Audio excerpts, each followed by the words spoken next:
वो जो तस्वीर पूजनीय होनी चाहिए थी अब मृत आत्माओं की दुनिया में पहुंच गई है और गिटार चुराने के कारण उस पर श्राप लगा हुआ है। उसका शरीर तेजी से सफेद कंकाल में बदल रहा है। पूर्वज नाराज हुए पर अपने बच्चे पर ज्यादा देर गुस्सा नहीं कर सके। स्टाफ ने सुझाव दिया कि यदि वह अपने परिवार का आशीर्वाद स्वीकार कर ले तो इंसानों की दुनिया में वापस लौट सकता है। परदादी ने कहा कि आशीर्वाद की शर्त यह है कि मिगुएल फिर कभी संगीत नहीं छुएगा। संगीत से बेहद लगाव रखने वाले मिगुएल ने इसे मानने से मना कर दिया।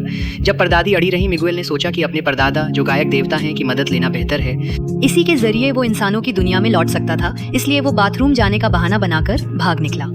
रास्ते में मिगुएल की मुलाकात एक ऐसे इंसान से हुई जो एक भिखारी जैसा दिखता था और उसने खुद को गायक देवता का साथी बताया। उसने मिगुएल से वादा किया कि अगर मिगुएल उसकी फोटो इंसानों की दुनिया में ले जाए तो वो उसे गायक देवता से मिलवा देगा। नई जगह में अनजान मिगुएल खुशी खुशी इस डील पर राजी हो गया। दोनों ने मिलकर साथ में सफर शुरू किया। कई कोशिशों के बाद उन्हें पता चला कि अगर वो संगीत प्रतियोगिता में पहला स्थान प्राप्त कर लेते हैं तो उन्हें गायक देवता के कंसर्ट में प्रवेश का पास मिल जाएगा।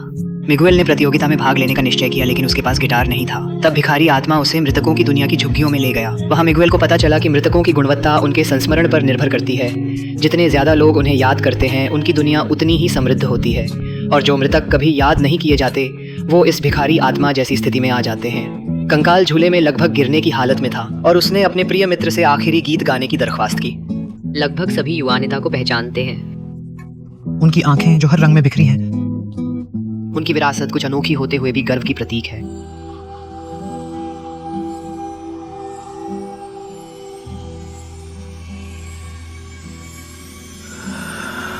जब इंसानों की दुनिया में कोई तुम्हें पूरी तरह से भूल जाता है तो मृतकों की दुनिया में अंतिम मृत्यु होती है, यानी उनका पूर्ण अंत। भिखारी आत्मा का समय भी अब कम है, इसलिए उसे जल्दी से जल्दी मिगुएल को गायक देवता तक ले जाने में मदद करनी होगी। गिटार हासिल करने के बाद मिगुएल मंच पर पहुंच ही गया, लेकिन यह पहली बार था जब उसने ऐसा किसी बड़े आयोजन में भाग लिया।